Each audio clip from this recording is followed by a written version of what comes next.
জয় জগন্নাথ।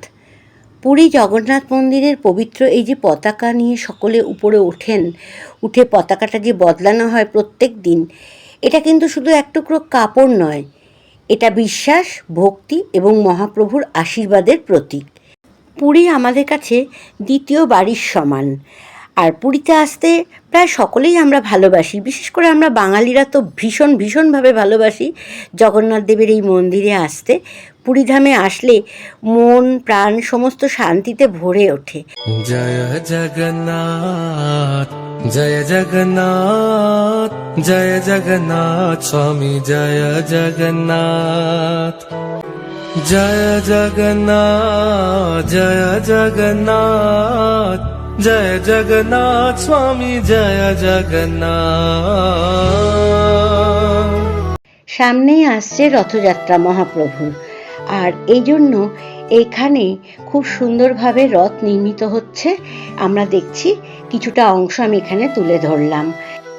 মহাপ্রভু জগন্নাথ দেবের রথ নন্দীঘোষের রঙও শুরু হয়ে গেছে। অনেকবার পুরী আসা সত্ত্বেও একটা আশ্রমের খোঁজ আমরা কোনোদিন পাইনি, তবে এবারে পেয়েছি। কালকে সকালে যাব।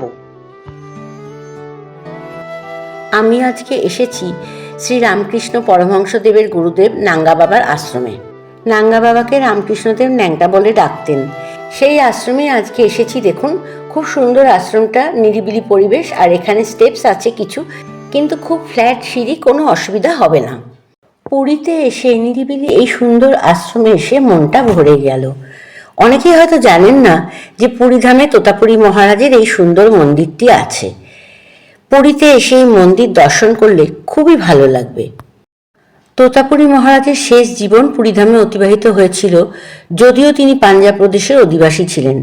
এই পুরীধামে তিনি তার নস্বাত দেহ পরিত্যাগ করেছিলেন। পূর্বে তিনি পাঞ্জাবের লধানা নামক স্থানে একটি মঠের মহন্তও ছিলেন। সবুজে ঘেরা এই সমাধি মন্দিরে এলে এখানকার শান্ত বাতাবরণ আমাদের সকলের মন নির্মল আনন্দে ভরে উঠবে। এই হলো আশ্রমের মূল প্রবেশদ্বার। প্রবেশদ্বারের উপরেই লেখা আছে অদ্বৈত ব্রহ্ম আশ্রম। এটাই তোতাপুরীর আশ্রম। এবার আমরা সম্পূর্ণ আশ্রমটা ঘুরে দেখব। তোতাপুরী মহারাজ ছিলেন একজন পরিব্রাজক সন্ন্যাসী এবং অদ্বৈত বেদান্ত শিক্ষক। তিনি শ্রী শ্রী রামকৃষ্ণদেবকে অদ্বৈত বেদান্ত ও নির্বিকল্প সমাধিতে, অর্থাৎ সর্বোচ্চ আধ্যাত্মিক অবস্থাতে দীক্ষিত করেছিলেন। তোতাপুরী নিরাকার ব্রহ্মে বিশ্বাসী ছিলেন এবং 40 বছর কঠোর সাধনা করে নির্বিকল্প সমাধি লাভ করেছিলেন। তোতাপুরী মহারাজ ও শ্রী রামকৃষ্ণদেবের মেলবন্ধন আধ্যাত্মিক ইতিহাসে সাকার ও নিরাকার সাধনার এক অনন্য নিদর্শন হিসেবে স্মরণীয়। তোতাপুরী মহারাজ শ্রী শ্রী রামকৃষ্ণ পরমহংসদেবের অন্যতম প্রধান বেদান্ত গুরু হিসেবেও বিশেষ পরিচিত। তোতাপুরী মহারাজ শ্রী শ্রী রামকৃষ্ণদেবের সাথে বেশ কিছুকাল দক্ষিণেশ্বরে কাটানোর পরে তিনি মা কালীর শক্তির অস্তিত্ব ও ভক্তির গুরুত্ব উপলব্ধি করেন। শ্রী শ্রী রামকৃষ্ণ পরমহংসদেব মায়ের আদেশে ব্রহ্মজ্ঞানী তোতাপুরীর কাছে দীক্ষা নিয়ে সাধনা করেছিলেন এবং সাধনায় তিনি খুব অল্প দিনে সিদ্ধিলাভও করেছিলেন। কথিত আছে এই গাছের নিচে তোতাপুরী মহারাজ প্রায় ধ্যানমগ্ন থাকতেন।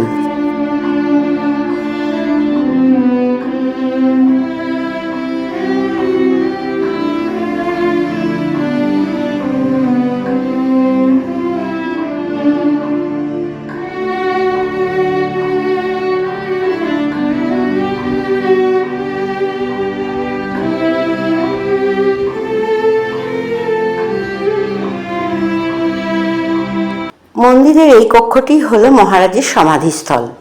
শ্রাবণ মাসে শুক্ল ত্রয়োদশীর 28শে আগস্ট 1961 সালের তোতাপুরী মহারাজজি এই পুণ্য স্থানে মহাসমাধি গ্রহণ করেন।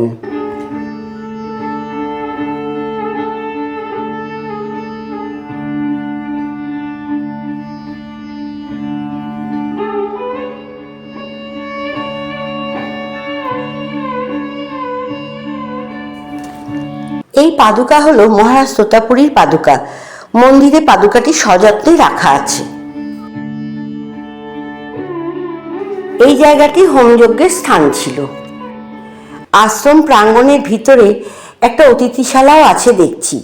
আগে এখানে মহারাজের ভক্তরা এসে থাকতেন।